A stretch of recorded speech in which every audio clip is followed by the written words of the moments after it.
All right, how's everybody doing today?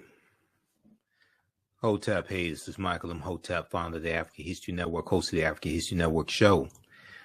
All right, share this broadcast on social media platforms. Give us a thumbs up, give us a heart, give us a like. Hope everybody's doing well today.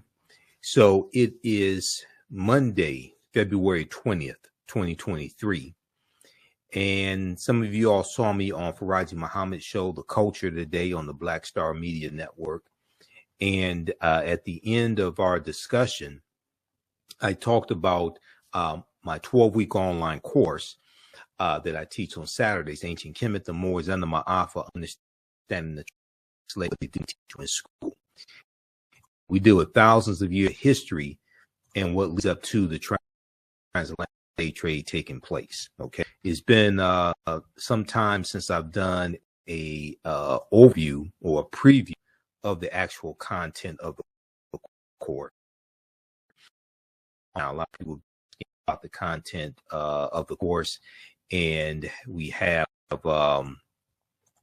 there's 250 slides in the class. I do a PowerPoint presentation. We have book references, articles, video clips. There's about 250 slides. There's probably about 60, 70 articles that we reference in the class. And this is a 12-week online course, okay, that I teach. Now, we can't start studying our history in slavery, even when we deal with the transatlantic slave trade. We can't start in 1619. I know the 1619 project is airing on the Hulu channel right now, but we can't start in 1619. We can't start in the 1440s. With the Portuguese getting involved in the transatlantic slave trade, and the Portuguese are the first ones involved in 1441 with Anton Gonzalez going into Mauritania. We have to understand the history chronologically, and this is something that we look at in the class. We look at this history chronologically, and we go through and look at thousands of years of history and see what actually leads to the transatlantic slave trade taking place. And then we look at the slavery here, of course, in this country that we call the United States of America. We have to understand the history chronologically and deal with the 800-year occupation of Europe by the Africans known as the Moors, who take the teachings from ancient Kemet, ancient Egypt, into the Iberian Peninsula, today known as Spain and Portugal. And it's going to be these teachings that the Moors take into Europe from the Nile Valley region of Africa. Is going to be these teachings that bring Europe out of the Dark Ages, okay? And then the next period that Europe enters into is called the Renaissance era, which is a period of new enlightenment. So we have to deal with the 800-year occupation of Europe by the Africans known as the Moors, who entered the Iberian Peninsula in 711 AD. This course not only deals with the transatlantic slave trade, but thousands of years of history that leads up to the transatlantic slave trade taking place. August 20th, 2019 marked the 400th year anniversary of those 20 and odd Africans or 20 and odd Negroes who came into Point Comfort August 20th, 1619, in what would later be called the colony of Virginia. Now, this is on the White Lion pirate ship, which was an English pirate ship. And even though that did happen, August 20th, 1619 did happen, Africans were in the land we call the United States of America, going back at least 51,700 years. Okay. And we reference the work from Dr. David Imhotep, who wrote the book, The First Americans Were Africans, Documented Evidence. And we look at a number of different archaeological discoveries as well in the class. We look at a number of different archaeological discoveries also. Now, August 20th, 2019 marked the 400th year anniversary of those 29 Africans who came into Point Comfort in what would later be the colony of Virginia. Okay. And they come into, it's actually Hampton, Virginia, that they come into. Now, this year was known as the year of return. 2019 was known as the year of return, as many African Americans were and continue to reconnect to Africa and travel to Ghana and other West African countries. When we discuss the transatlantic slave trade, we first have to understand that African people are the original people of North, Central, and South America. Okay, African people are the original people of North, Central, and South America. And we've been in the land that we call the United States of America going back at least 51,700 years. Now, this does not mean that the transatlantic slave trade did not happen. Yes, it did. We have to understand thousands of years of history that lead up to the transatlantic slave trade taking place. Okay, so I posted the link here on the thread of the broadcast. You can register for this 12-week online course.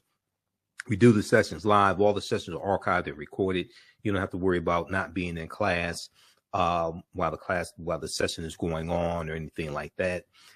Even after the 12-week online course is over with, a year from now, 2 years from now, you have full access. You can go watch the entire course. So visit our website, TheAHNShow.com, TheAHNShow.com, to register for this 12-week online course, Ancient Kemet, the Moors, and the Ma'afa, understanding the transatlantic slave trade, what they didn't teach you in school. You can also use this information with your children. I would say the content is PG-13.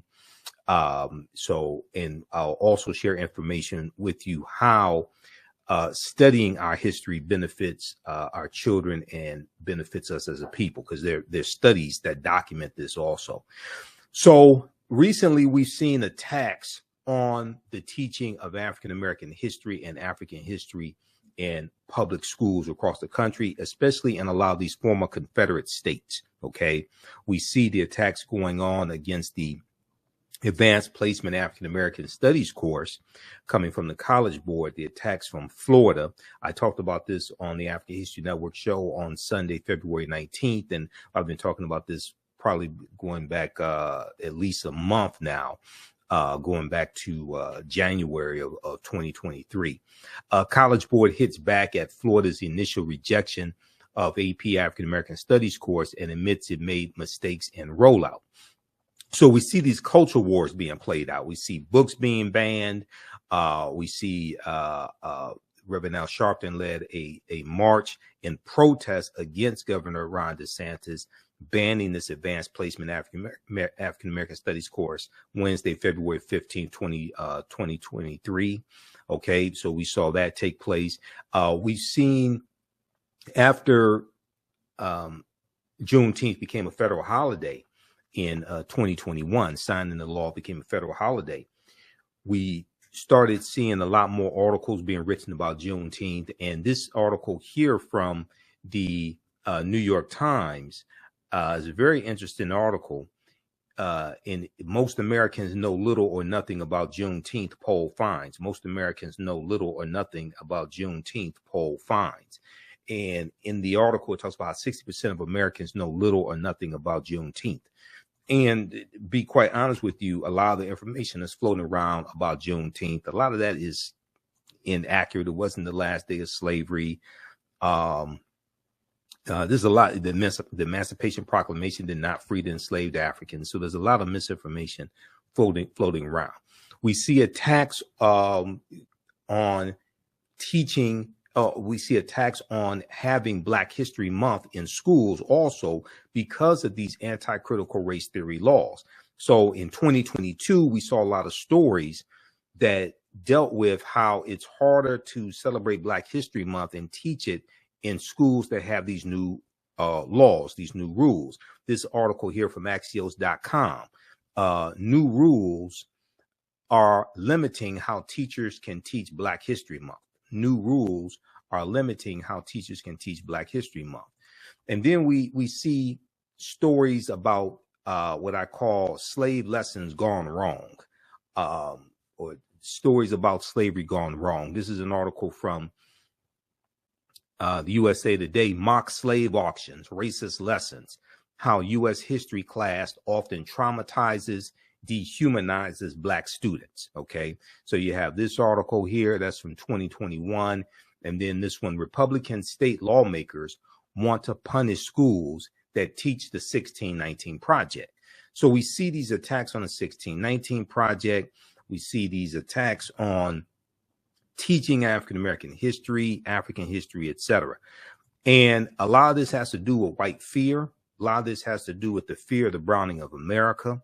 Okay, which is why us understanding our history is so critical right now. Yes, it should be taught in every school across the country, as Dr. Carter G. Woodson, who created Negro History Week in 1926, as he correctly stated. Yes, it should be. But what we're dealing with is the fear of the browning of America, and the fear that some white people have that by the year 2043, white people will no longer be the majority population in this country. So if we look at this article here from June 20th, 2018 from the New York Times, fewer births than deaths among whites in majority of U.S. states. Okay. And in this article from the New York Times, it talks about how deaths now outnumber births among white people in more than half the states in the country. Demographers have found signaling what could be a faster than expected transition to a future in which whites are no longer a majority of the American population. The Census Bureau, the U.S. Census Bureau, has projected that white people could drop below 50% of the population around 2045, a relatively slow-moving change that has been years in the making. But a new report this week, when this article came out, it came out in June of 2018. But a new report this week found that white people are dying faster than they are being born now in 26 states out of 50, which is up from 17 states out of 50 just 2 years prior. And demographers say that shift might come even sooner. Quote, "It's happening a lot faster than we thought. It's happening a lot faster than we thought," said Rogelio Saenz, Saenz, who is a demographer at the University of Texas at San Antonio and a co-author of the report. It examines the period from 1999 to 2016 using data from the National Center for Health Statistics, the federal agency that tracks births and deaths. He said he was so surprised at the finding that at first he thought it was a mistake. And we know one of the large contributing factors is the opioid crisis and how it's devastated a lot of white Americans in various states. Now, when you look at the 2020 census, the 2020 census was the first census since 1790 where the population of white people dropped below 60%. It was 57% in the 2020 census. You can go to census.gov and read it. Okay. So we have all this going on right now. So us understanding our history, us understanding African history, African American history is more important than ever based upon what we're dealing with. And we have to understand history, law, politics, and economics. History, law, politics, and economics, because they are all interrelated, interconnected. So when you see me on Roland Martin Unfiltered, you see me on Faraji Muhammad show, The Culture, you hear me talk about this. You listen to the African History Network show, you hear me talk about this as well. Okay, now, so the 1619 Project, you've heard me talk about it. You've heard there's some good information there, but you've heard my criticisms about it. And it's important for us to understand that much of what we've been told about Virginia's 1619 First Africans is wrong. Okay. Much of what we've been told about Virginia's 1619 First Africans is wrong. There's a good article from VirginiaMercury.com from August 11th, 2019 that deals with this. And in 1619, codified slave laws didn't exist in any of the 13 colonies. And a lot of people are so shocked when they hear this. The whole way that slavery evolved in this country and even the way race evolved in this country is different than the way we actually think it evolved. Okay. I mean, that gets also in the Bacon's Rebellion, 1675, 1676, in the colony of Virginia, what happens after Bacon's Rebellion and the introduction of the term white in the colony of Virginia around 1681 to break up the alliance between enslaved Africans, free African Americans, poor whites, white indentured servants, things of this nature. That all comes to a head in Bacon's Rebellion, where you have this rebellion of about 500 people of different races, different statuses, some enslaved Africans, some white indentured servants, etc. And they burned down the town of Jamestown, Virginia in 1676 because they were all being exploited on the tobacco plantations in Virginia. And they realized that they had a common enemy. They were being exploited by the ruling elite. Okay, this is Bacon's Rebellion. Then you go to 1705 and the Virginia Slave Codes of 1705, which is going to become a model, and other counties are going to adopt these slave codes. And the Virginia Slave Codes of 1705 make a distinction between Negroes and Moors. So you get into this, you start dealing with a deep understanding of history, and you start seeing how all this evolves, and nationalities and status, and start seeing how all of this evolves. Okay. So the way this history actually happens is much different than the way we think it happens. So the way we talk, I like this type of information, like on the broadcast. Okay, continue here.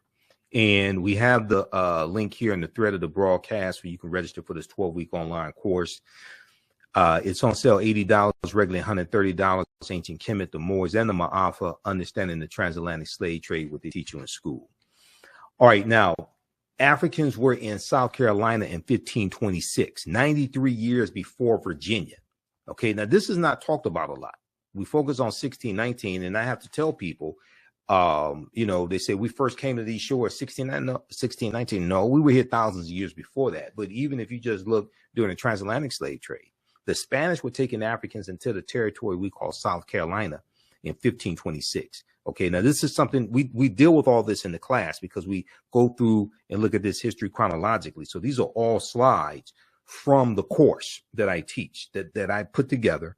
I'm a historian, been studying history 32 years. I put together this curriculum as well as the second class that I teach, which is from the Civil War to the Civil Rights Movement and Black Power, 1800 to 1968, which goes through and goes deep into looking at that 168-year period of history and analyzing what happened to us also after slavery ended.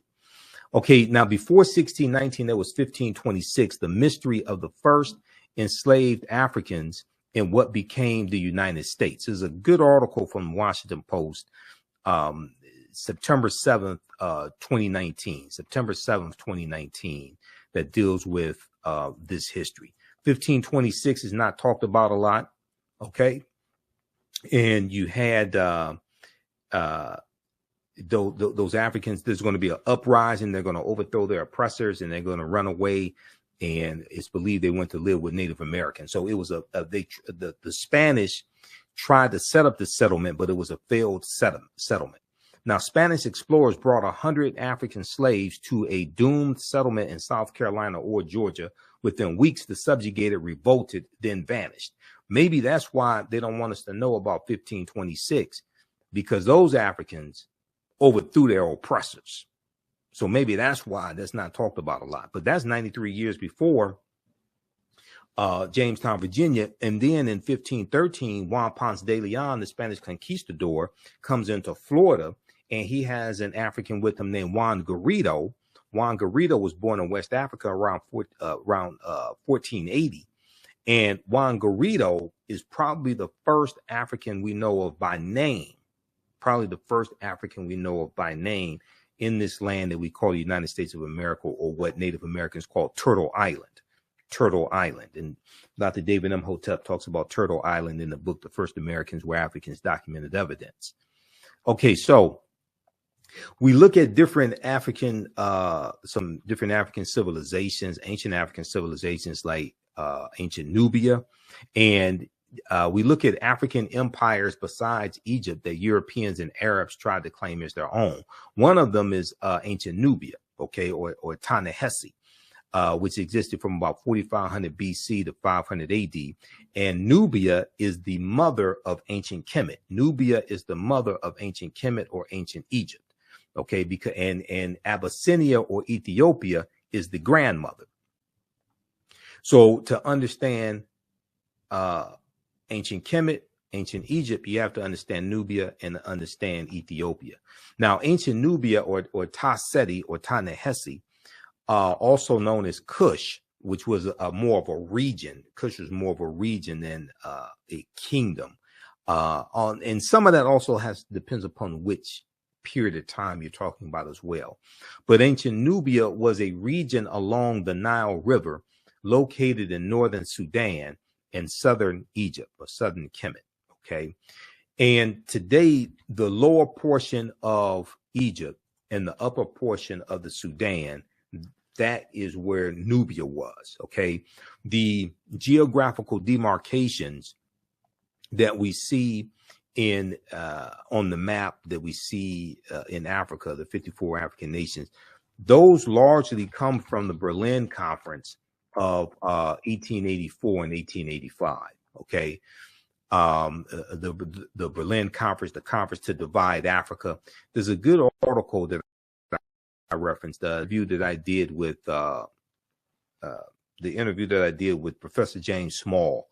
And we talked about, I think it was in the interview where we talked about the Woman King. There was a good, there's a good article from thought.co,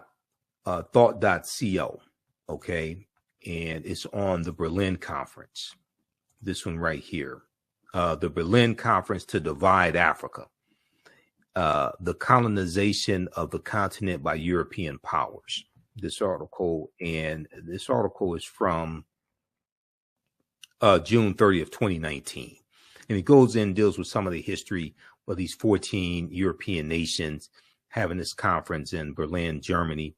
And they carve up Africa into colonies. Okay, they carve up Africa into colonies. This is one of the ways how Great Britain got so much territory in Africa from the Berlin Conference also. Okay, so check this out. This deals with the Berlin Conference of 1884 and 1885. There was no African representation at the Berlin Conference. Okay, there was no African representation at the Berlin Conference. These were all Europeans. Now, so when we look at Nubia, it was home to some of Africa's earliest kingdoms, known for rich deposits of gold.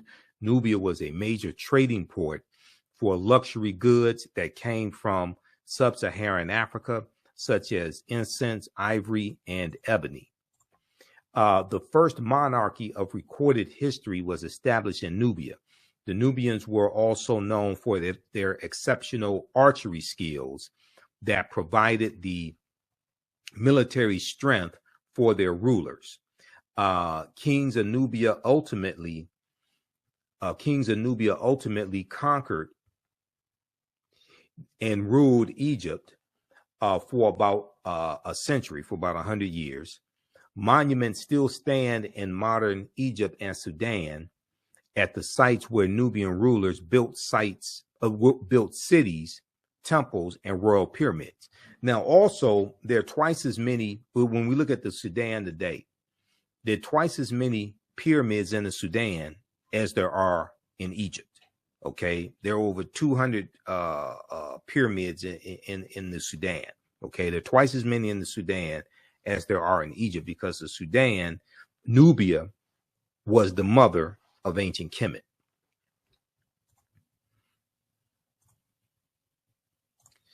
Okay, now in the 1800s, the Western world's interest in Nubia was awakened by the rediscovery of the ancient empire's monuments, which were reported almost simultaneously by individual British, French, and American explorers. Many of them found it difficult to credit indigenous Africans for building such a civilization. So they tried to say that the Nubians were white as well, just like they tried to say that the ancient Egyptians were white, or some of them said that, some of the archaeologists said the ancient Egyptians were brown skinned Caucasians or something like this, or they tried to say they were Semites, anything but black Africans. They could not admit that these were Negroes. Okay, they could not admit that these were black Africans. They had to be Semites. They had to be brown-skinned Caucasians, biracial, triracial, something like that. All right, in this this clip right here, you have a scientist, a white scientist, disappointed when he finds out that ancient Egyptian pharaohs were Black Africans. They did the scientific analysis, and he had to admit that they were Black Africans. He was disappointed when it happened. This was from this clip was from the History Channel, and we actually posted this on our Facebook fan page, the African History Network. He got thousands of likes and went viral. Now, during the 1840s, German Egyptologist Carl Richard Lepsius, Lepsius, asserted confidently that the Greek term Ethiopian, when referring to ancient civilized people of Kush, did not apply to Negroes, but was used to describe the reddish-skinned people closely related to the Egyptians who belonged to the Caucasian race. Okay, they do whatever they can to discredit it. They don't want to admit these are Black Africans. Now, Nubia was the first recorded monarch in history. Ancient Egypt is the first major civilization in Africa for which records are abundant. It was not, however, Africa's first kingdom. A March 1st, 1979 New York Times front page article written by journalist Boyce Rensberger reported, quote, evidence of the oldest recognizable monarchy in human history preceding the rise of the earliest Egyptian kings by several generations has been discovered in artifacts from ancient Nubia. End quote. Now, the artifacts including hundreds of fragments of pottery, jewelry, stone vessels, and ceremonial objects such as incense burners were initially recovered from the Cusco Cemetery by Keith C. Seal, a professor at the University of Chicago. Okay, so then we look at the Punic Wars, and we look at civilizations like Carthage and the Carthaginians and their fight against the Romans in the three Punic Wars as well. Now, we know Carthage is in North Africa. It's in the area that today is Tunisia. We look at Hannibal Barca, okay, who was a Carthaginian, one of the greatest military strategists in history. He became a general at the age of 26. So we go through and look at that and the Punic Wars and their fight against Rome. We look at the Battle of Cannae, 216 BC, where Hannibal Barca defeats the Roman army, and the Roman army, they lose about 70,000 soldiers in one day. Is looked at one of the greatest military victories in history. We know that Carthage is going to exist from 816 BCE, before the Common Era, or BC, to 146 BC. Carthage is going to be destroyed by Rome in 146 BC. And you also deal with Publius Cornelius Scipio Africanus in the Second Punic War.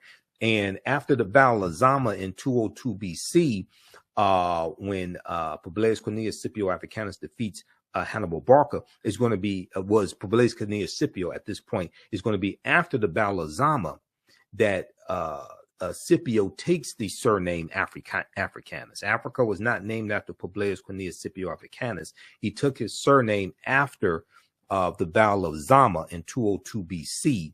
And I go through and we deal with linguistics and understand language in the class also, because Africa is a Latin word. Ca is a Latin suffix denoting land. The prefix Afri refers to the Afri, who are a group of Black African people in Algeria and Tunisia. That area where Tunisia used to be called Carthage. Okay, so in Africa means land of the Afri. Okay, it's not named after a Roman general. Africa was not named after a Roman general at all. So as you get deep into the history, then you start studying language and seeing how it relates to history. And a lot of these myths that are being pushed fall apart. Carthage was founded in the 9th century BCE, before the Common Era, on the Gulf of Tunis. From the 6th century BCE onwards, it developed into a great trading empire covering much of the Mediterranean and was home to a brilliant civilization. In the course of the long Punic Wars from 264 BCE to 146 BC, Carthage occupied some of Rome's territories before finally being destroyed by its rival in 146 BCE. Now, in his book, World's Great Men of Color, Volume 1, history scholar J.A. Rogers asserts that the Carthaginians were descendants of the Phoenicians, a Negroid people, and that, in fact, until the rise of the doctrine of white superiority. Now, this is extremely important because on the History Channel in 2016, they had a series called Barbarians Rising, and I watched it, Barbarians Rising, and it dealt with 700 years of invasions in the Roman Empire, okay, leading to the fall of the Roman Empire in 476 AD, when the western portion, I should say the fall of the western portion of the Roman Empire, 476 AD, when the Vandals and the Visigoths crushed the western portion of the Roman Empire. Okay, so you had Nicholas Pennock, this actor Nicholas Pennock, portraying Hannibal Barca because Hannibal was an African man. And you had white people, some white people on social media, not all of them. You had some white people losing their minds saying that the History Channel was lying and that Hannibal was white and the Carthaginians were white, things of this nature. This is because of these lies that have been told. And Carthage is one of those African empires that Europeans tried to claim as their own. No, these were black African people. These are descendants of the Phoenicians. Okay, so J.A. Rogers in World's Great Men of Color, Volume 1, said that the Carthaginians were descendants of the Phoenicians, a Negroid people, and that, in fact, until the rise of the doctrine of white superiority, Hannibal Barca was traditionally known as a black man. Now, some people may be confused. They may be thinking about Hannibal on the A-Team with B.A. Baracus and the Face Man and Murdoch or something like that. They may be thinking of George Papard as Hannibal, or they may be thinking of Hannibal Lecter or something. No, but no, Hannibal Barca was black African. He was not a European. Okay, now today, many encyclopedias classify the Carthaginians as whites or Semites, but ancient Greek and Roman eyewitness accounts paint a different picture. The indigenous peoples of Carthage were called the Afirs, A-F-E-R-S, the Afirs.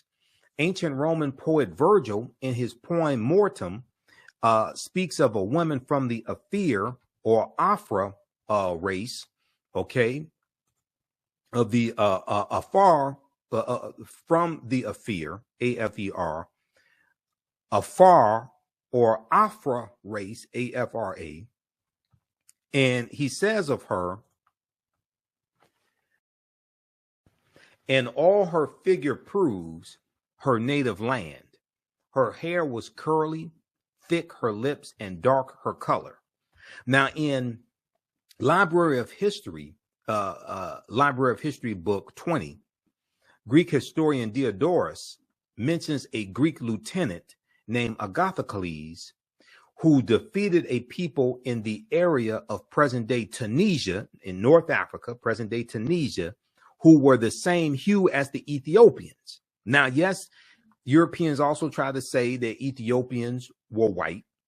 And when Emperor Menelik II defeated the Italians at the Battle of Adwa in March of 1896, the Italians told the world that the Ethiopians were white because they didn't want the world to know that they were defeated by these African people. So when you go research the Battle of Adwa, March 1896, you see that the Italians were embarrassed. So they lied and said the Ethiopians were white. And, you know, some years ago when I was doing research on the mythology of Andromeda and Cassiopeia, There are two constellations named Andromeda and Cassiopeia, but they're named after mythological African women. And this comes out of, you have them in Greek mythology, but these were African women, because we know, like Zeus, who's the king of the gods in Greek mythology, Zeus, according to Greek mythology, they tell you Zeus came from Ethiopia. Okay, because Zeus was African. But I was researching Andromeda and Cassiopeia, and I came across a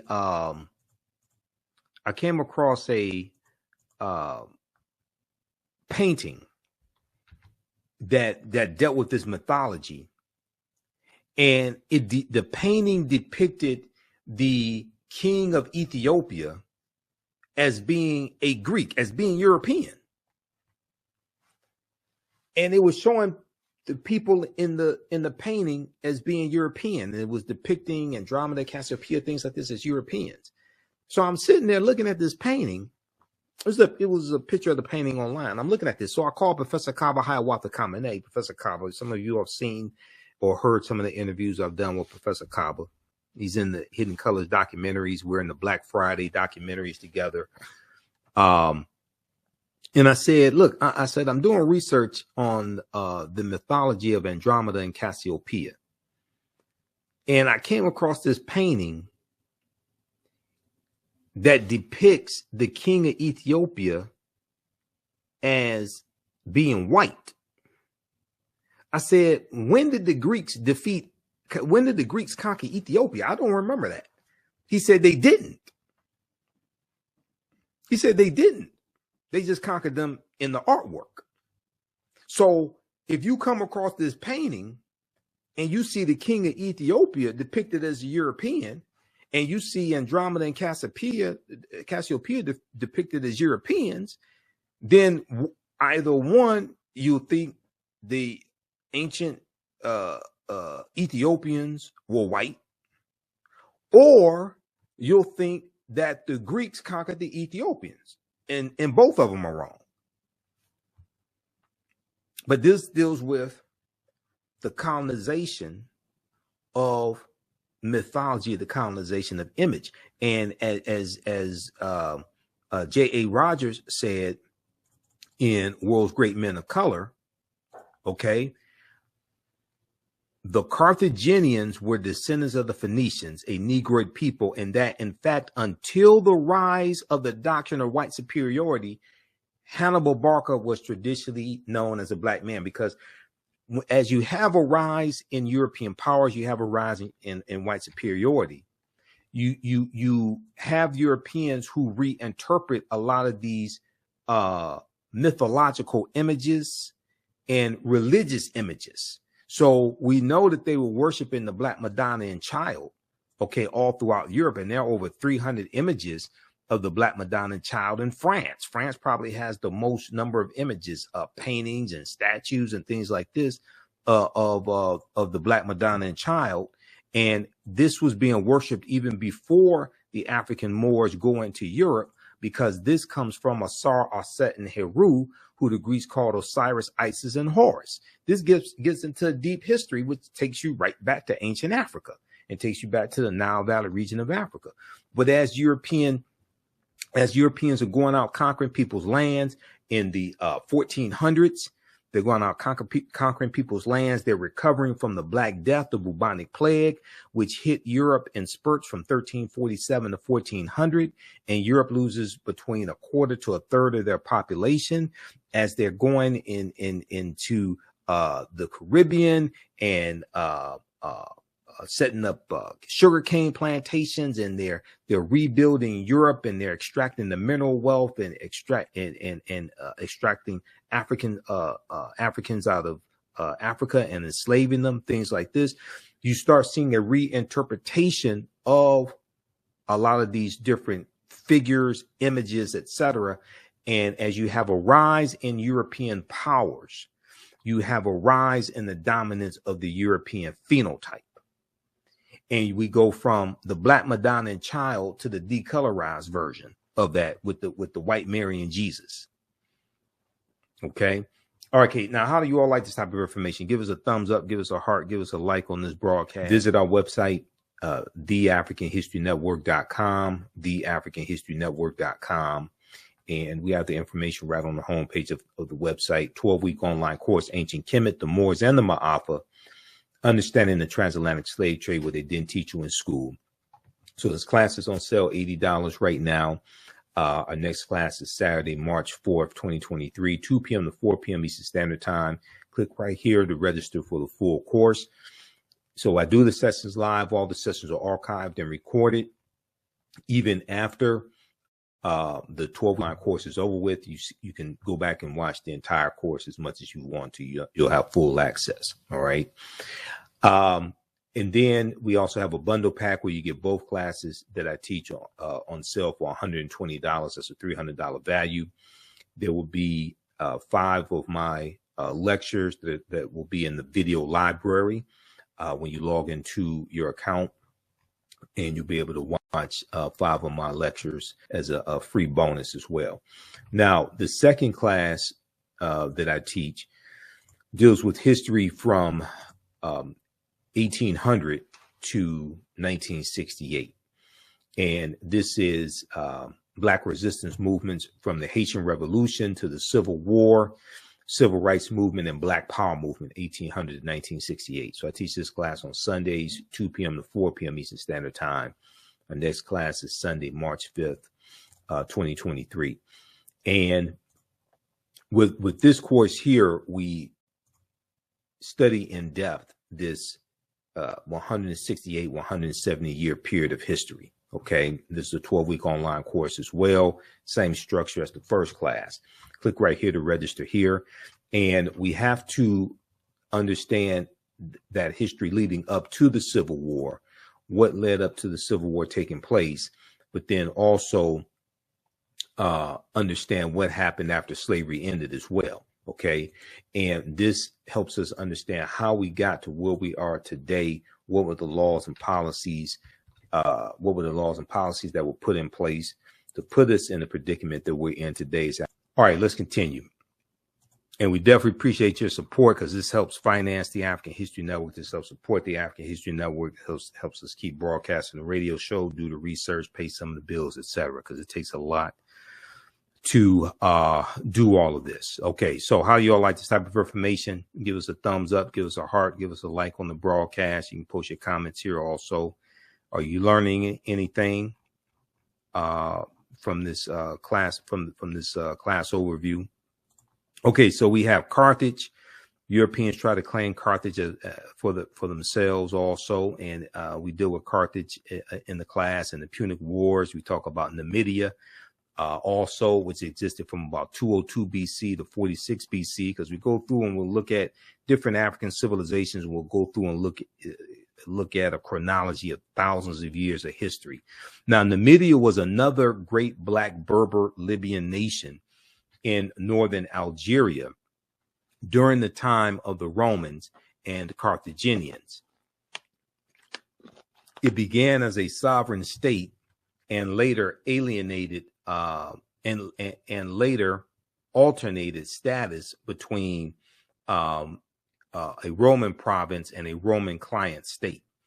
It is considered to be the first major state in the history of Algeria and the Berber world. Okay, it's considered to be the first major state in the history of Algeria and the Berber world. All right. Now, Numidia has also been classified by European and Arab historians as a Caucasian or Semitic built civilization. However, in his book, The Destruction of Black Civilization, Dr. Chancellor Williams declared that Libya was once so nearly all Black that to be called a Libyan meant that one was Black. Okay, Libya was once so Black that to be called a Libyan meant that one was Black. The Greek historian Herodotus, writing about Libya in his Histories, Book 4, stated, quote, "One thing I can add about this country, so far as one knows, it is inhabited inhabited by 4 of which 2 are not. The indigenous people are the Libyans and the Ethiopians. The Libyans and the Ethiopians. The former, the Libyans, occupying the northerly, and the latter, the more southerly parts.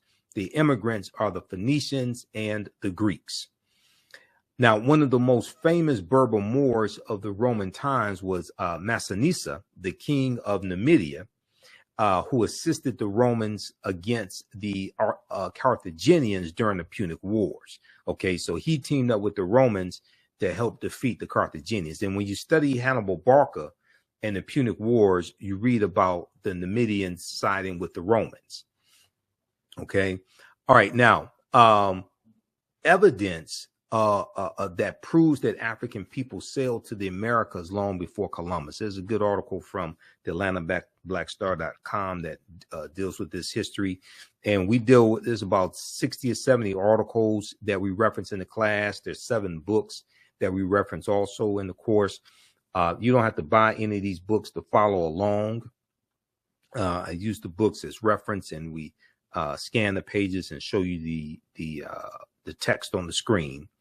But we can look at from Christopher Columbus himself, because Columbus kept a diary.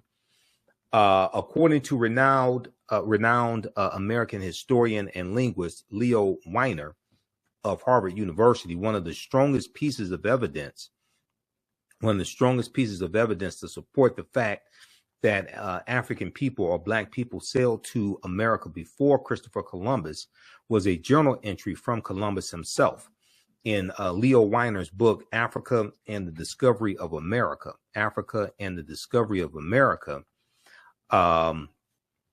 he explains that Columbus noted in his journal that the Native Americans confirmed, quote, black-skinned people had come from the southeast in boats trading in gold-tipped spears. Black-skinned people had come from the southeast in boats trading in gold-tipped spears. Now, the discovery of American narcotics in Egyptian mummies has also left some historians amazed. Recently, archaeologists discovered the presence of narcotics only known to be derived from American plants in ancient Egyptian mummies. These substances included South American cocaine from erythroxylon and nicotine from Nicotiana tabacum. German toxicologist Svelta Balabanova reported the findings, which suggest that such compounds made their way to Africa through transatlantic trade that would predate Christopher Columbus' arrival by thousands of years. Now, we know Columbus never came to the land we call the United States of America. The closest he comes here is 90 miles away, but he's in the Caribbean. He's in Central America. So he's in the Americas, but he never comes to the land we call the United States of America. Now, if we look at Egyptian artifacts in North America, for years, Eurocentric archaeologists have largely turned a blind eye when it came to the discovery of artifacts from ancient Egypt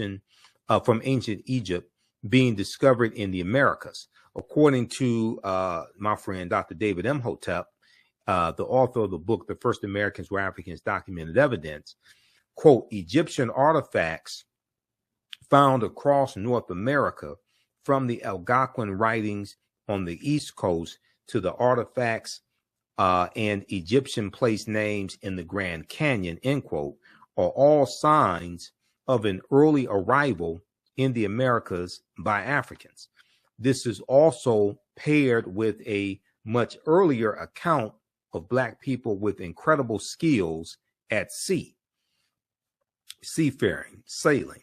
Now, back in 445 BC, the Greek historian Herodotus wrote of King Ramses III leading a team of Africans at sea with astounding seafaring and navigational skills. Together, both accounts would point to African sailing over to the New World before Columbus. So we deal with the Olmec heads in Mexico, in Central America, and who were the Olmecs. Also, we go through, once again, we go throughout thousands of years of history, look at these different civilizations. Dr. David Imhotep in The First Americans Were Africans talks about the Mandinka Egyptian Olmec connection. He said, quote, a major ethnic group among the ancient Egyptian Nubians were the Manding people, an original Niger Congo homeland in the general vicinity of the Upper Nile Valley is probably as good a hypothesis as for the origin of the Manding. The Proto-Manding migration had to have taken place during the African Aqualithic period. That was a wet period in Africa that lasted thousands of years at a time when the Sahara was fertile and had river systems and Great Lakes. The Nile flowed west across the Sahara and emptied into the Atlantic Ocean during very ancient times. This would have enabled East Africans direct access to the Atlantic Ocean. The longer route would be to sail to the Nile River, to the Mediterranean Sea, and then head west to the Atlantic Ocean. When the Manding reached Central America and began mixing with the local population, they were labeled Olmecs. When the Manding reached Central America and began mixing with the local population, they were labeled so a mixture of the Man or Mandinka and other Indians or American Indians. Do not forget that the Manding made the basics, so the Egyptians, the main and the base of the Olmecs of each other. So he talks on page 2 of The First Americans Were Africans documents. You all have seen the numerous interviews I've done with Dr. David M. And let me refresh the screen right here.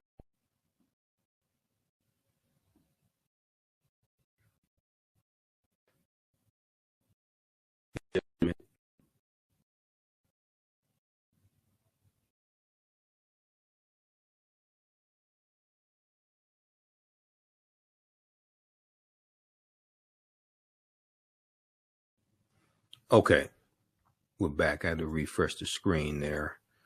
Okay, so can everybody, you all should be able to hear me okay?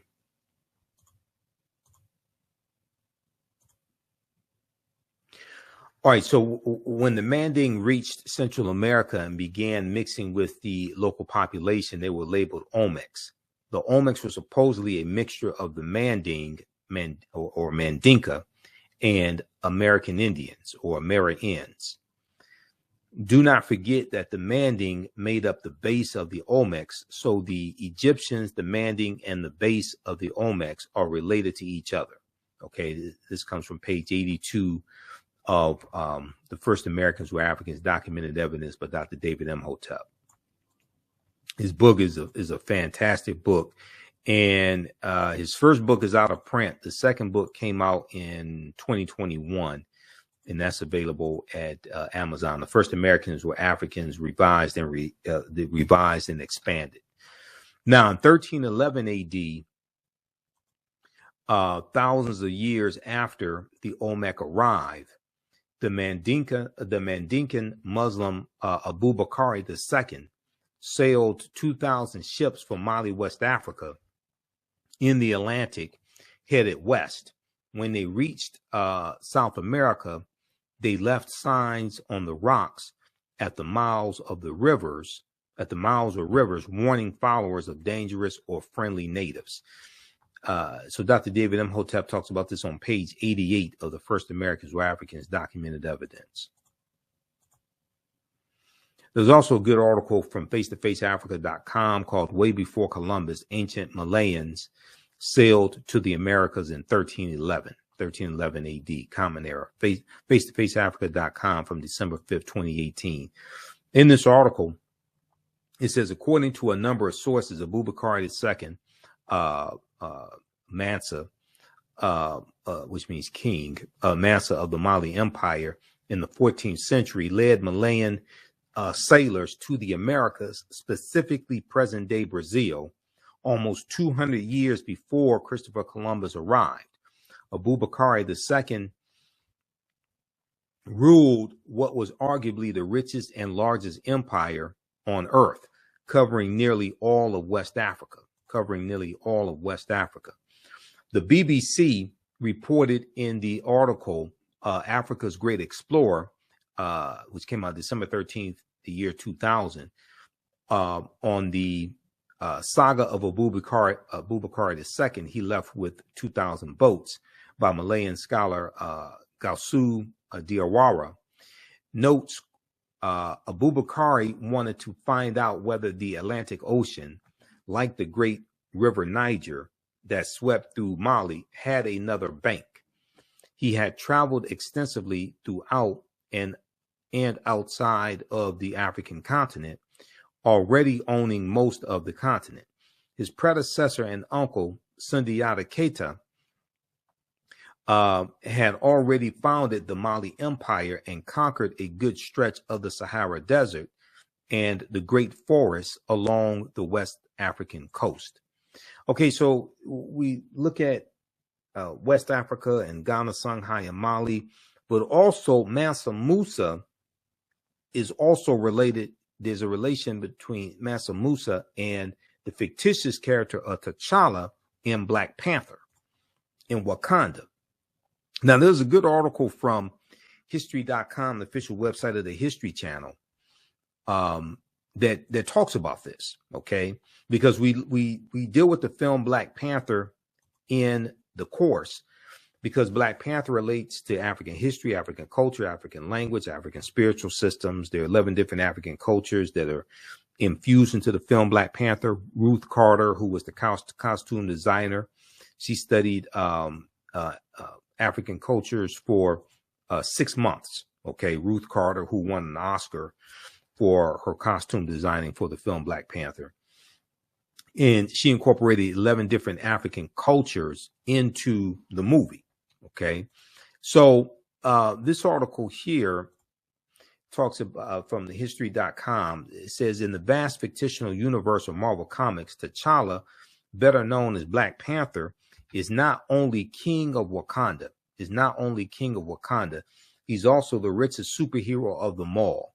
And although the title of wealthiest person alive involves a tug of war between billionaire CEOs, the wealthiest person in history, Mansa Musa, has more in common with Marvel's first black superhero. Mansa Musa became ruler of the Mali Empire in 1312 Common Era, or AD, taking the throne after his predecessor, Abubakar II, for whom he'd serve as deputy, went missing on a voyage he took by sea to find the edge of the Atlantic Ocean. Mansa Musa's rule came at a time, now this is extremely important right here. Mansa Musa's rule came at a time when European nations were struggling due to raging civil wars and a lack of resources. Okay, so Europe was dealing with poverty, famine, disease, civil wars, things like this, while West Africa is thriving, while the Mali Empire is thriving.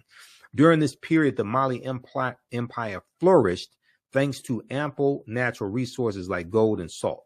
So this article is entitled This 14th Century African Emperor Remains the Richest Person in History. This is from history.com, the official website of the History Channel, March 19th, 2018.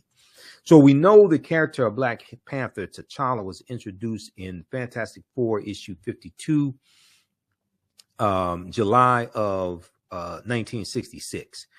And it was a 2-part series. And in this comic book, in the first part of the story, T'Challa defeats the Fantastic Four in their own comic book. Okay. And this was the first time we saw like an African superhero like this, or a black superhero like this. And he talks about at the end of issue 52, as you see, Harry Chieftain of the Wakandans of the Wakandas, and perhaps the richest man in all the world, Okay, now the panther deity of Bast that we see in the movie, the panther deity that watches over Wakanda, that comes from Bastet, which was a neter or deity in ancient Kemet, ancient Egypt, that was in the form of a lioness, okay, and then later a cat. Ancient Egyptian goddess worshipped in the form of a lioness and later a cat, goddess of warfare in Lower Egypt, worshipped as early as Second Dynasty, around 2890 BCE, before the Common Era. Okay, so the film is so deep because it helps reconnect us to African history, African culture, African language, etc. The language spoken in the film Black Panther is isiXhosa, which is a real African language spoken in Southern Africa. And isiXhosa has the click sounds in it also. And we know the click language was the original language. We know that with the Wakandan salute comes straight out of ancient Kemet. That's as always, right over left. And that is the symbol, that's the pose of the Nasubitis, or the pharaohs in the sarcophagi, the painted coffins, the sarcophagi, is right over left. Is the symbol of power, symbol of royalty. And we see that, go all around the world as well. Now, Wakanda is a real word. Wakanda basically means possesses secret powers, and we see the word Wakanda in the Omaha, Ponca, and Sioux Indian languages also. Wakanda is not something just made up. It's a real word. Ruth Carter did a hell of a job on the costume design for the film Black Panther. She was also the costume designer on the film Malcolm X as well. But one of the African influences we see in the film Black Panther, and we go through and study the film Black Panther in the class because there's so much there. And I've done lectures. Well, first of all, I did 3 months of research on the first Black Panther movie to be able to do my lectures on the film Black Panther. And I incorporate a lot of that into this class. Okay. So how do you all like this type of information so far? Post your comments here. Give us a thumbs up. Give us a heart. Give us a like on this broadcast. The Basotho, who are from Lesotho, which is an enclave inside of South Africa. It's a country within a country. They have these blankets that we saw incorporated into Black Panther. These are cultural blankets, the Basotho heritage blankets. These blankets have a deep cultural significance and history. The world-renowned Basotho tribal blankets distinguish this nation from others by the way in which the blankets are worn as part of their everyday life. The designs have been developed over many years with the blessing of the Lesotho royal family. We also see the Ndebele of South Africa represented, also with the gold rings worn around the necks of the Dora Milaje. Okay. And then we see the Ovahimba of Namibia represented in the hairstyle of one of the elders when they are on the side of the mountain and they're watching the ritual combat that was taking place. So at the beginning of the movie, the ritual combat between T'Challa and M'Baku. Okay, that ritual combat comes straight from the comic book, and it takes place at what's called Warrior Falls. That's the name of that waterfalls. It's called Warrior Falls. That's straight out of the Black Panther comic book and Jungle Action comic book.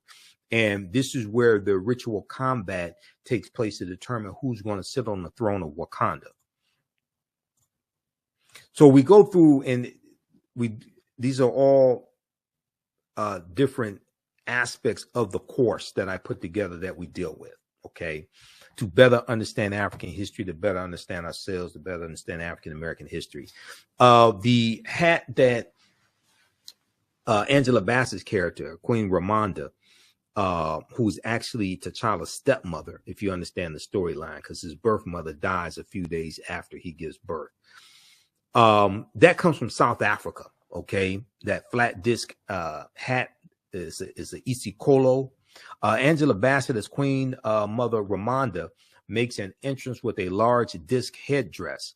In most of her scenes, she wears a smaller version of the hat, which Ruth Carter borrowed from Zulu culture. The Isikolo is a hat worn by married women and was traditionally shaped from grass fronds with cotton woven through. Their sizes and colors differ between clans, at times reaching a meter in diameter. For Black Panther, Ruth Carter had Ramonda's dramatic white Isikolo 3D printed according to an interview with Vanity Fair.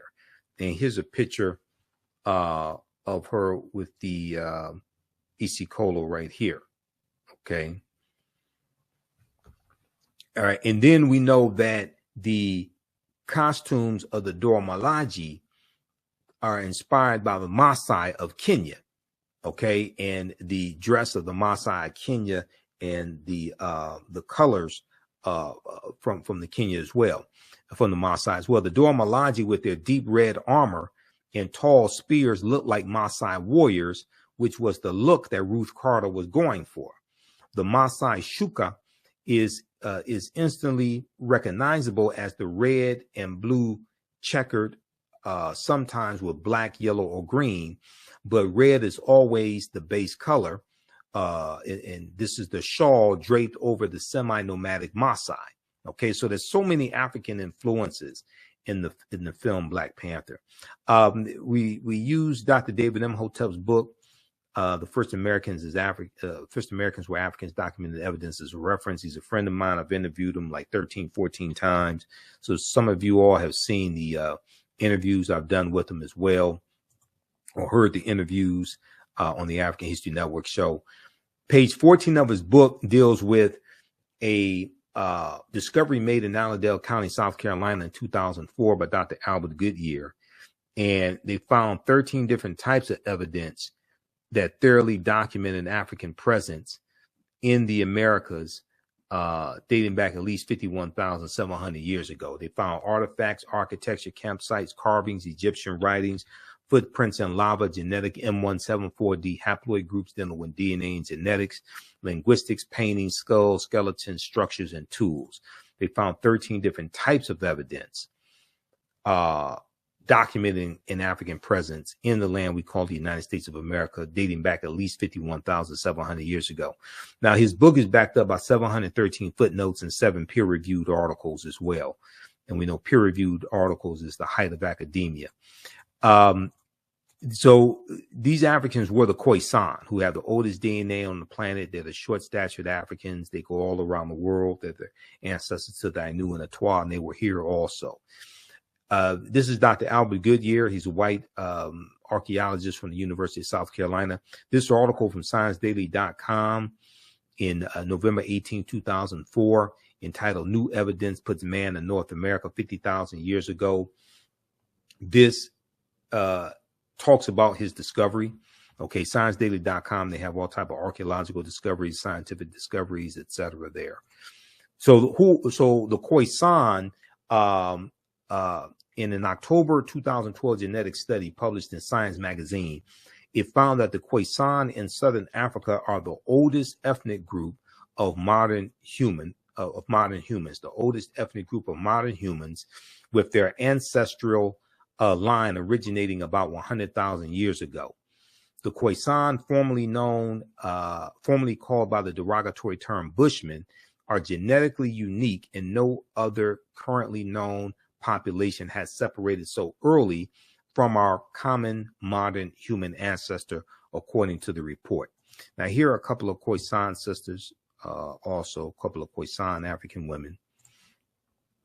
Now, the Khoisan live mainly in southern Africa in territories spanning Botswana, Namibia, Angola, Zambia, Zimbabwe, and South Africa.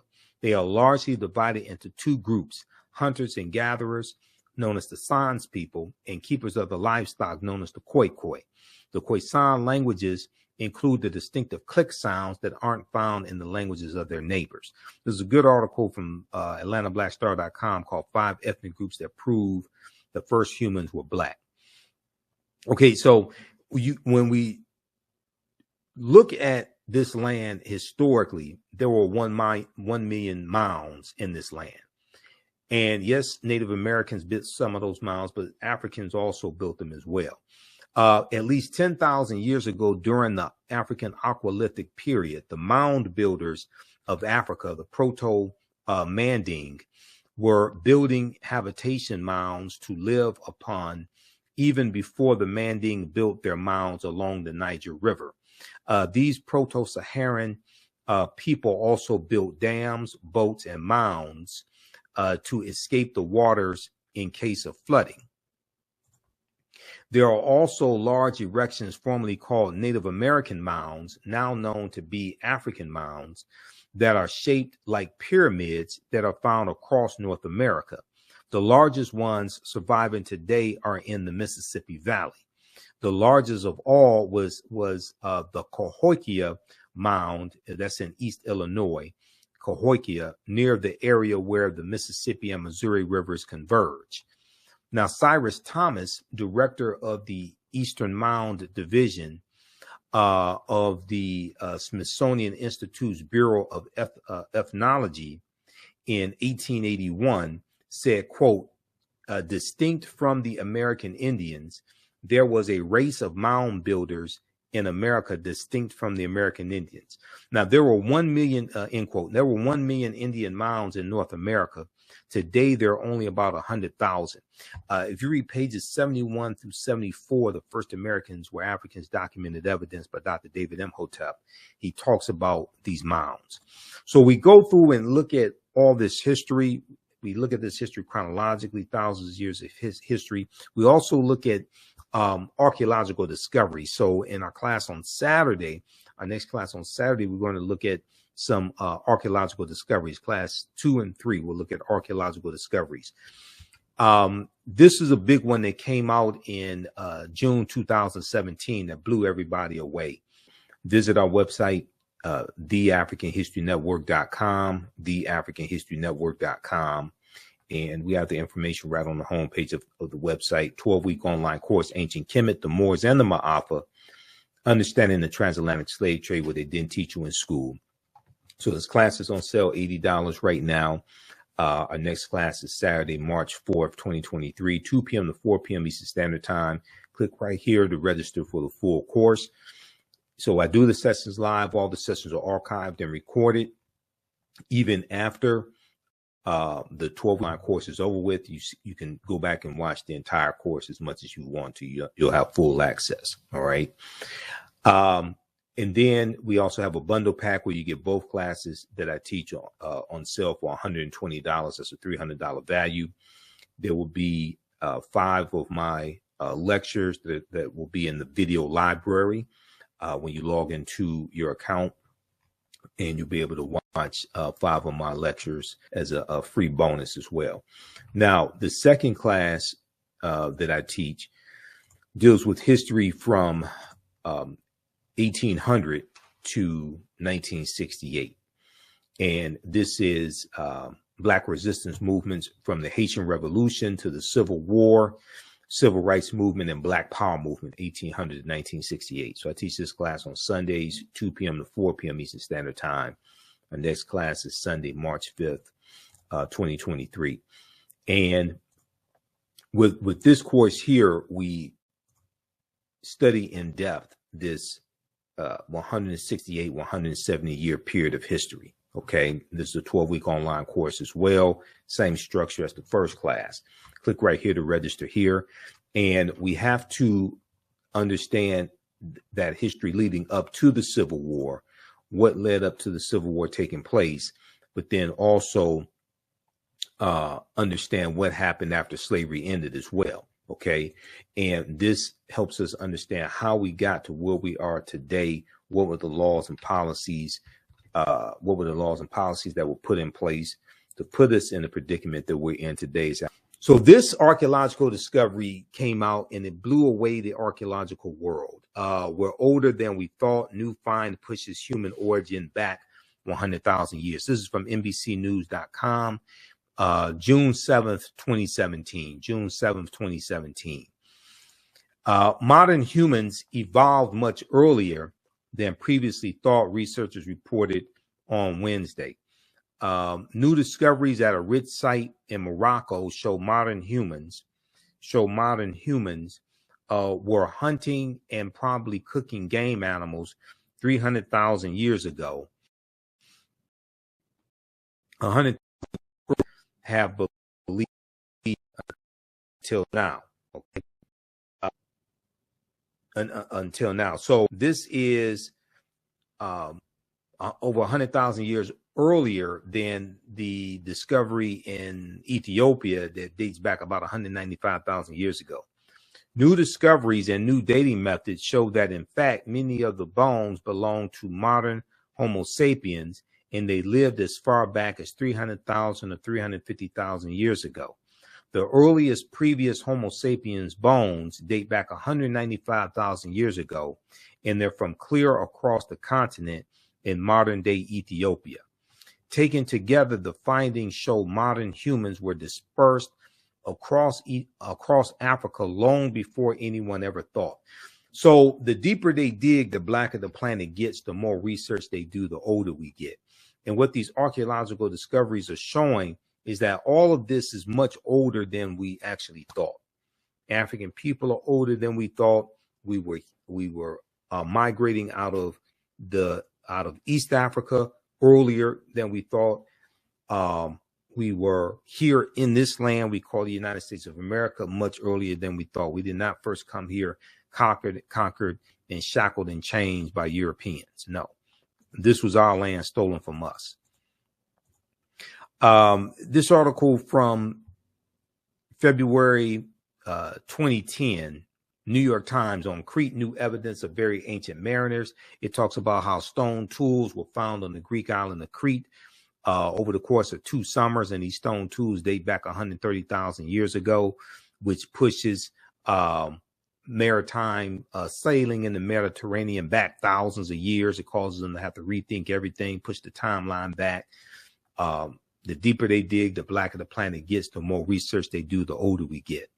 This study right here deals with how positive feelings about blackness improve academic performance for black girls. This is why this type of information is so important, not just for African Americans, but also for our youth. Believing that black is beautiful, an important mantra of self-acceptance and self-love, could pay major dividends in school, a new study finds. An article in the Journal of Blacks in Higher Education, an article in the Journal of Blacks in Higher Education focuses on a new study from Sharita Butler Barnes, a professor at Washington University in St. Louis, which finds that young black women with strong racial identity are more likely to be academically engaged, curious, and persistent. The survey looked at 733 black middle and high school girls in 3 socioeconomically school districts in the Midwest. The study, called Promoting Resilience Among African American Girls, Racial Identity as a Protective Factor, was published on the Child Development Journal website, and found that feeling positive about being black, along with feeling supported by their schools, correlated with the girls' greater academic motivation. Researchers also found that feeling good about your racial identity could act as a buffer for students in hostile or negative academic environments. Researchers also found that feeling good about your racial identity could act as a buffer for students in hostile or negative academic environments. Persons of color who have unhealthy racial identity beliefs tend to perform lower in school and have more symptoms of depression, end quote, Professor Sharita Butler Barnes noted. She went on to say, we found that feeling positive about being black and feeling support and belonging at school may be especially important for African American girls, classroom engagement, and curiosity. Feeling connected to the school may also work together with racial identity attitudes to improve academic outcomes. Read this article here from theroot.com. New studies find that positive feelings about blackness improve academic performance for black girls. This is from January 10th, 2018 from theroot.com. Now, this article here from blackamericaweb.com from 2012, this dealt with how, this dealt with a study that showed how TV watching kills black boys' self-esteem. TV watching, excessive TV watching, kills black boys' self-esteem. A new study, a new, precise, and exhaustive year-long study finds that watching television regularly distorts and ultimately destroys the self-esteem of young black males, who often find themselves comparing one another to the characters they view on air, leaving them feeling trapped and as if there are, quote, very few positive life paths they can aspire to, end quote. So there are numerous outlets that ran this story. This particular one comes from blackamericaweb.com, July 14, 2012. So then we have this study right here. This is a joint study by the University of Pittsburgh and Harvard University. It deals with how African-American teens with racial pride do better in school. And University of Pittsburgh has an article, Can Instilling Racial Pride in Black Teens Lead to Better Educational Outcomes?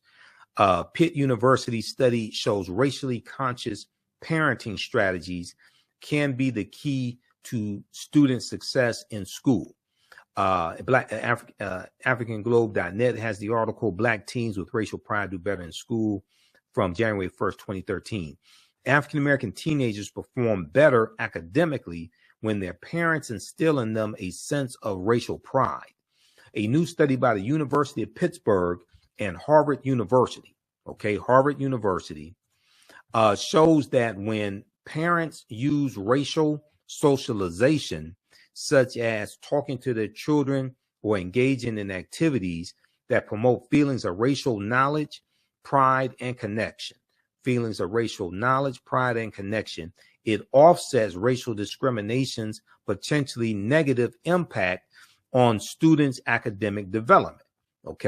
Maybe this is why you have these anti-critical race theory laws, and they're attacking teaching African-American history, African-American studies, etc.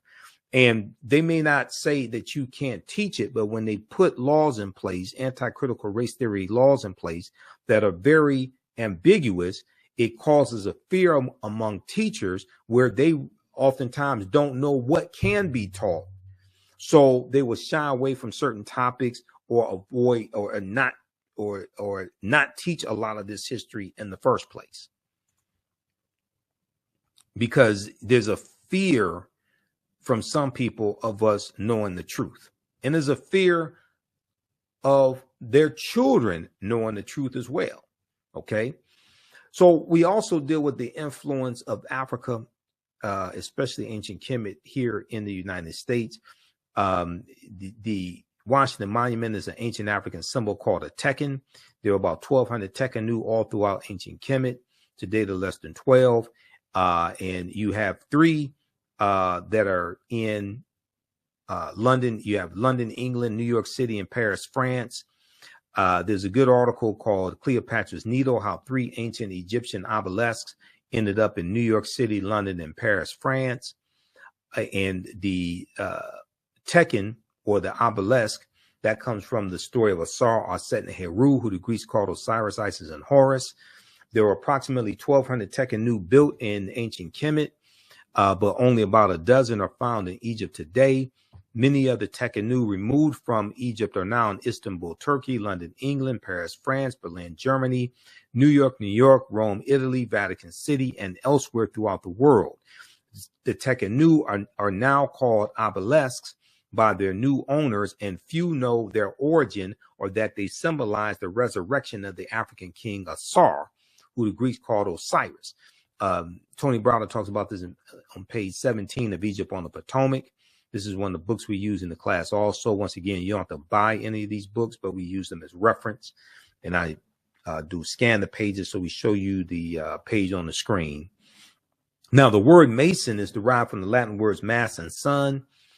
Mason means child of light and expresses the desire to pursue light, which is a metaphor for the sun, which symbolizes knowledge. Okay, let's continue here, which symbolizes knowledge. So for eons, light was symbolized with knowledge and darkness was symbolized with ignorance. So when you talk about Europe being in the Dark Ages, it was referred to as a period of ignorance and raging civil wars and famine, things of this nature. All right, let's continue. Okay, so the term child of light or sons and daughters of light was first used to identify students who had completed 42 years of study in the temples of ancient Kemet. Many Masonic temples were modeled after the temples of Kemet, places where light or knowledge was imparted in a series of steps or degrees. So the concept of going to a liberal arts college, that comes out of ancient Africa as well. And George G.M. James talks about this in the book Stolen Legacy. And he talks about the 7 liberal arts and the concept of getting your credentials in going to an institution of higher learning and getting your credentials in a series of steps, in a series of degrees, associate's degree, bachelor's degree, master's degree, PhD. That comes out of the Nile Valley region of Africa also. Read Egypt on the Potomac by Tony Browder, pages 18 to 32. He talks about this. Now, Masonic temples are considered houses of learning or temples of learning. The term Mason or child of light is a direct reference to the highest degree of the Kemetic education system. The 33 degrees of instruction within Freemasonry represent a fraction, just a fraction of the 360 degrees of instruction that comprised the Kemetic system of education. Yet with less than 10% of the wisdom of ancient Kemet, Freemasons have held positions of influence and power throughout the world for over 200 years. Okay, read page 33. So we also look at things like why is Christmas celebrated on December 25th, because nowhere in the biblical text does it state that Yeshua or Jesus was born on December 25th. We look at the origins of Santa Claus coming from Sinterklaas, which is celebrated amongst the Dutch and, you know, in the Netherlands, and they have the celebration of Sinterklaas and Zwarte Piet. Zwarte Piet means Black Pete, and Zwarte Piet was a Moor in this mythology. And they have the parade beginning in early November, going throughout the Netherlands, and they commemorate Sinterklaas and Zwarte Piet coming from Spain into the Netherlands. All right, coming from Spain. Well, Spain is where the Moors going in 711 AD, led by General Tariq ibn Ziyad, going to the Iberian Peninsula. Okay, so Spain is very important. Now, who were the Moors? The Moors' ancestors were known as the Garamantes. These were a Black African people living throughout North Africa. Hannibal Barca was Garamanti, as well as St. Augustine. The Moors, according to George G.M. James in the book Stolen Legacy, were the custodians of the ancient Egyptian mystery system. These teachings will bring Europe out of the Dark Ages. These teachings will bring Europe out of the Dark Ages. Now, the word Moor is derived from the Greek word moros, which literally means black or a very dark color. The Romans adopted this word and called them Mari, M-A-U-R-I, Mari. The Mari were a Northwest African people who were very dark-skinned. The Romans will refer to the region of Northwest Africa as Mauritania, Mauritania is Latin and means the land of the black-skinned people. You'll also see the term Marish. Now, the Romans would later adopt the word as a reference for the black-skinned inhabitants they encountered in Africa. Golden Age of the Moor, edited by Dr. Ivan Van Sertima, is another book that we use in the class. And if you look at pages 527 and 187, you'll see references for that information. Okay, so we go through and we look at some of the history of the Moors also.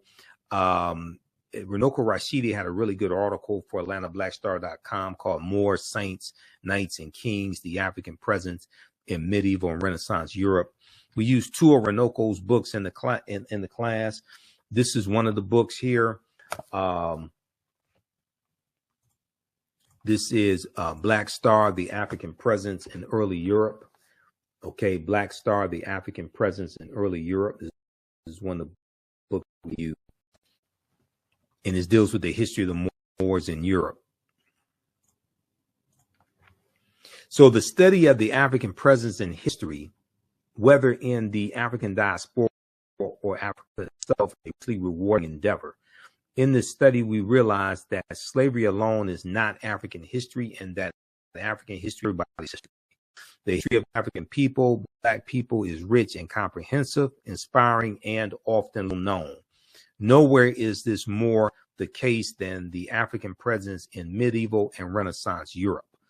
Now, according to the Oxford English Dictionary, the Moors, as early as the Middle Ages and as late as the 17th century, were, quote, commonly supposed to be Black or very swarthy, and hence the word is often used for Negro, end quote. In the early 8th century, after a grim and extended resistance to the Arab invasions of North Africa, the Moors joined the triumphant surge of Islam. Following this, they crossed over from Morocco over to the Iberian Peninsula, where their swift victories and remarkable feats soon became the substance of legends. In July 710, Tarif, with 400 foot soldiers and 100 horses, all Berbers, successfully carried out a mission in southern Iberia. That was the reconnaissance mission, to get the lay of the land and see what's going on. Then Tariq goes in 711 AD. Tarif, an important city in southern Spain, is named after him. Then in 711 AD, Tariq ibn Ziyad goes in also, okay? And wasting no time to relish his victory, Tariq pushed on with his dashing and seemingly tireless Moorish cavalry to the Spanish city of Toledo. Within a month's time, General Tariq ibn Ziyad had effectively terminated European dominance of the Iberian Peninsula. Okay, so we'll also talk about Ghana, Shanghai, and Mali. One of the things that I've added to the class, because I've been teaching this class on and off since 2017, is we'll also talk about Queen Nzinga of the modern day Angola, because we know that the documentary from executive producer Jada Pinkett Smith is on Netflix now, African Queens, and the first installment deals with Queen Nzinga. And one of my teachers, Professor James Small, was a consultant on the series. Okay, so when I interviewed him in January, we talked about Queen Nzinga, and we talked about the African Queen series also. We also talked about Godfather of Harlem, because he's the technical consultant. He's the historical consultant on Godfather of Harlem. So we definitely have to deal with Christopher Columbus in this class to get a better understanding of the spread of the transatlantic slave trade and the involvement of Spain, because the Spanish are the second ones. The Spanish are the second ones involved in the transatlantic slave trade. Okay. And we know the Portuguese are the first ones involved, and Spain and Portugal are right next to each other. Now, convinced that, what was Columbus looking for? Convinced that he would find a new lucrative sea route to the Orient, to Asia, by sailing west to find silk, tea, spices, gold, etc. This was big business in the 15th century. Okay. Europeans lost their trading route to Asia because of the fall of Constantinople to the Ottoman Turks. Okay, so the Ottoman Turks captured Constantinople and thus divert the trade in Eastern European slaves away from the Mediterranean to Islamic markets. The Italians increasingly look to North Africa as their source for slaves. All right. Now, Columbus never found that direct water route from the west going east that he was looking for. When we look at where he goes on his 4 voyages, he never comes to the land we call the United States of America. Okay. He goes into Cuba, Haiti, Puerto Rico, Honduras, Panama, the Bahamas, Hispaniola. The western third of the island of Hispaniola is where Haiti is, etc. He never comes to the land we call the United States of America. If you go to history.com and search for Columbus, they have a good chart there. It shows you where he went on his 4 voyages. Now, what was the transatlantic slave trade?